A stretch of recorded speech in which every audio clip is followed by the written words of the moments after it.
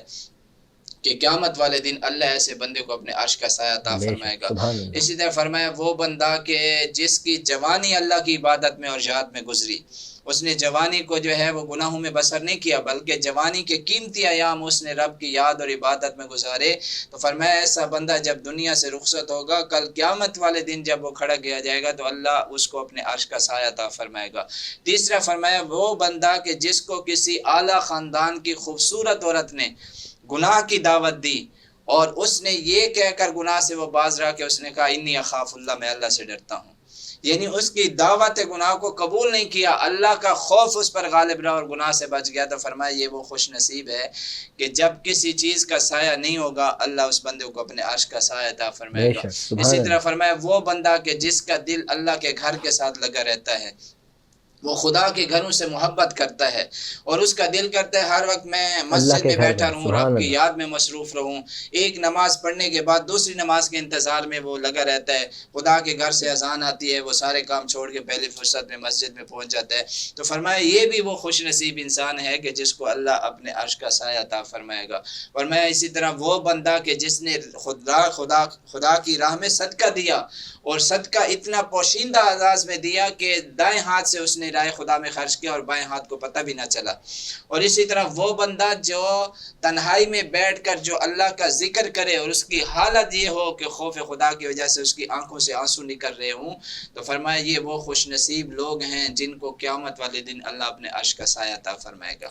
تو یہ وہ بندے ہیں کہ جو اپنی زندگیوں کو اللہ کی اطاعت میں بسر کرتے ہیں، تو رب العالمین ان کو قیامت والے دن بڑے بڑے انعامات سے نوازے گا اور قیامت کی سختیوں سے بھی ان کو محفوظ فرمائے گا۔ بالکل سبحان اللہ، کیا خوبصورت انداز میں حضرت آپ نے خوبصورت مثالیں ارشاد فرمائی ہیں۔ اچھا حضرت یہ تو نیک لوگوں کے حوالے سے آپ نے ارشاد فرمایا، اب ایک بندہ گناہ گار ہے، وہ چاہتا ہے مجھے اپنے آپ کو چینج کرنا ہے، بدلنا ہے، تو اس نے جو ہے کسی نیک بندے کے ہاتھ میں ہاتھ دے دیا، نسبت والے کے ہاتھ میں اپنا ہاتھ دے دیا، تو اس کے لیے کیا اجر ہے، اس کے لیے کیا ثواب ہے؟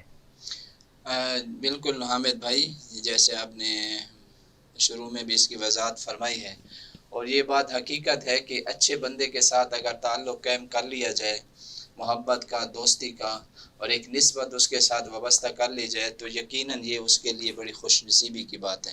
اور اس کا فائدہ بندے کو دنیا کے اندر بھی ہوتا ہے اور آخرت میں بھی اس کے بڑے فوائد ہیں۔ دنیا میں فائدہ تو یہ ہے کہ اچھے بندے کی صحبت میں آپ بیٹھیں گے، اس کی سنگت میں رہیں گے، اس کے ساتھ رہیں گے، تو آپ اس کی نیکیوں کی وجہ سے آپ بھی نیکیوں میں مبتلا ہو جائیں گے اور نیک کام کرنے لگ جائیں گے، اور گناہوں سے آپ محفوظ رہیں گے۔ اس طرح آپ کی زندگی جو ہے رب کی نافرمانی سے بچ جائے گی، اور زندگی کا ہر لمحہ اللہ کی یاد میں گزرنے لگ جائے گا۔ دوسری بات یہ ہے کہ آپ علیہ السلام نے ارشاد فرمایا کہ مشکوٰۃ شریف کی حدیث مبارکہ ہے کہ قیامت والے دن جب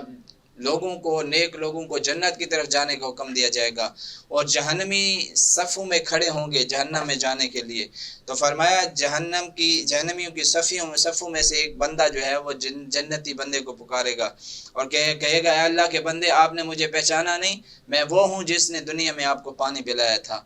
دوسرا کہے گا کہ میں وہ ہوں جس نے آپ کو وضو کروایا تھا، اور آپ علیہ السلام نے فرمایا وہ دونوں اس نیک بندے کے دامن کو پکڑ لیں گے، اسے کہیں گے آپ اکیلے جنت میں نہ جائیں، ہماری بھی سفارش کریں، ہم ایک عرصہ کچھ نہ کچھ تو ہم نے آپ کی خدمت کی، آپ کی سنگت میں رہے، آپ کی صحبت اختیار کی، آپ اللہ سے سفارش کریں، اللہ ہمیں معاف فرمائے اور جنت میں داخل کر دیں۔ آپ علیہ السلام نے فرمایا وہ نیک بندہ رب کی بارگاہ میں حاضر ہوگا، اللہ تعالیٰ کی بارگاہ میں ان دو گناہ گاروں کی شفاعت کرے گا، اللہ اپنے بندے کی سفارش کو قبول فرما کر ان دونوں کو بھی جنت میں داخل کر دے سبحان گا۔ اللہ، سبحان اللہ۔ اسی طرح آپ دیکھیں کہ سورہ کاف کے اندر جو ہے اللہ تعالیٰ نے اصحاب کاف کا ذکر بڑی تفصیل سے بیان فرمایا ہے، اور کہ وہ ایسے لوگ تھے، چند اللہ والے تھے جو دقیانوس بادشاہ کے ظلم و ستم سے تنگ آ کر وہاں سے ہجرت کرنے کے لیے مجبور ہو گئے، تو رات کی تنہائی میں جب وہ لوگ نکلے تو ان کے ساتھ کتا بھی روانہ ہو گیا،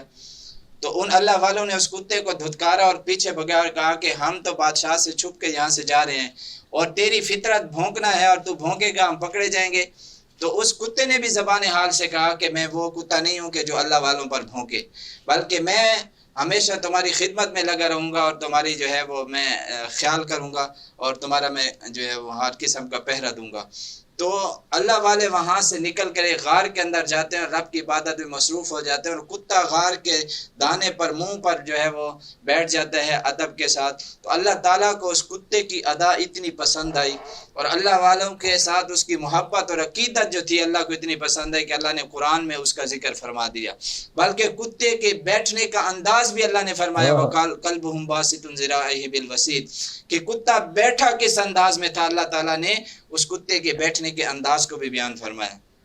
تو ایک کتا ہو کر اگر اللہ والے سے محبت کرے اور اس کے ساتھ اس کی نسبت ہو جائے، اللہ قرآن میں اس کا ذکر کر دیتا ہے۔ اس کے برعکس اگر کوئی انسان ہو کر کسی اللہ والے سے بغض اور دشمنی رکھتا ہے تو اللہ تعالیٰ نے اس کی بھی مثال قرآن میں بیان فرمائی کہ جب طوفان نوح آیا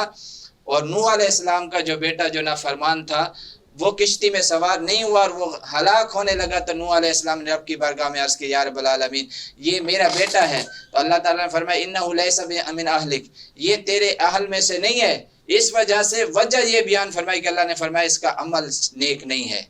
چونکہ وہ نیکوں کے ساتھ اپنی نسبت کو اس نے قائم نہیں رکھا اور نیکوں کی محبت کو اپنے دل میں نہیں بسایا، تو اللہ تعالیٰ نے اس کو اس طوفان نوح میں غرق کر کے قیامت تک کے بندوں کو بتا دیا کہ جو بھی میرے بندوں کے ساتھ دشمنی رکھے گا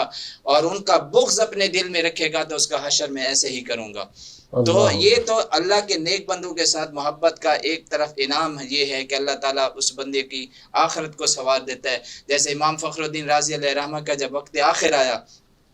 تو شیطان آیا اور اس نے کہا کہ فخر الدین تو نے ساری زندگی مناظرے کیے ہیں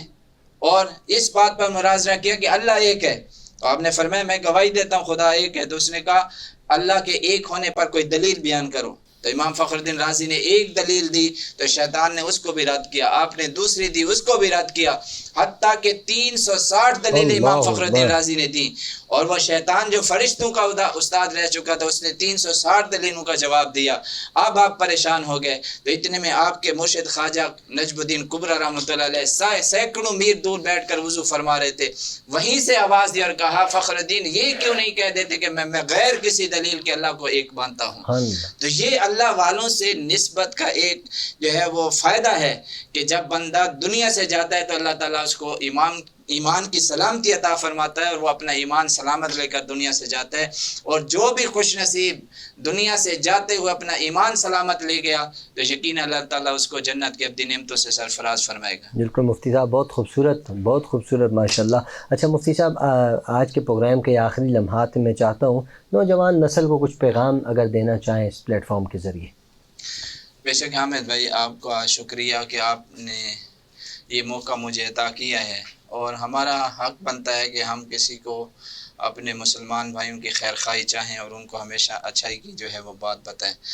میری نوجوان نسل جو ہے، نوجوان بھائی، ان کے لیے میری یہی گزارش ہے کہ جب اللہ اور اس کے رسول صلی اللہ علیہ وسلم کی ذات پر ایمان لا چکے ہیں اور رب کی وحدانیت کا اقرار کیا اور مسلمان گھرانے سے تعلق رکھتے ہیں، تو ہمیں چاہیے کہ ہم اسلام کے اصولوں کے مطابق اپنی زندگیوں کو بسر کریں۔ ہمارا المیہ یہ ہے کہ معاشرے میں ہم دیکھتے ہیں، اور میں بھی اکثر کوڑتا رہتا ہوں، کہ آج کل مسلمانوں کے حالات ایسے ہیں کہ شکل و صورت بالکل رہن سہن ہر چیز جو ہے وہ کافروں والا انہوں نے اپنا لیا ہے۔ اور میں اکثر یہ پریشان ہو جاتا ہوں حامد بھائی کہ میں سلام کرتے ہوئے بھی ہچکچاتا ہوں کہ ایک غیر مسلم جو ہے اس کی شکل و صورت اور مسلمان کی شکل و صورت ایک جیسی ہو گئی ہے۔ اب بندہ تشویش میں مبتلا ہو جاتا ہے کہ بھائی اس کو سلام کروں، ہو سکتا ہے یہ مسلمان نہ ہو۔ تو مسلمان کا ایک اپنا معیار ہے، اس کی ایک پہچان ہے کہ جس کے جو اسلام کے اصولوں کے مطابق اگر بندہ زندگی بسر کرنے والا ہو تو دور سے جاتا ہوا بندہ پہچانا جاتا ہے کہ یہ بندہ جو ہے مسلمان ہے، اللہ رسول کی ذات پر ایمان رکھنے والا ہے۔ تو مسلمانوں کے لیے، مسلمان نوجوانوں کا میرا پیغام یہ ہے کہ وہ غیروں کی تقلید کرنا چھوڑ دیں، رسول اللہ صلی اللہ علیہ وسلم کی اسوہ کو آپ کو اپنائیں، اور نوجوانان جنت کے جو نوجوان ہیں حضرت امام حسن، حضرت امام حسین رضی اللہ تعالیٰ عنہ، ان کی سیرت کو اپنائیں، تو انشاءاللہ ان کی جوانیوں میں اللہ تعالیٰ اور بہاریں لائے گا، اور اللہ تعالیٰ ہمیں کھویا ہوا کار پھر عطا فرمائے گا۔ بہت بہت شکریہ مفتی صاحب آپ کے وقت کا، امید کرتا ہوں آپ آئندہ بھی تشریف لائیں گے۔ ناظرین کرام، آپ سے بھی گزارش ہے آپ ہمیشہ کی طرح اپنے اہل و عیال، اپنے پڑوسی، اپنے رشتہ دار سب کا خیال رکھیے، ہم سب کو اپنی دعاؤں میں یاد رکھیں، اور دعا کریں کہ اللہ پاک ہمیں بار بار مکہ مدینہ کی باداب حاضریاں نصیب فرمائے۔ السلام علیکم ورحمۃ اللہ وبرکاتہ۔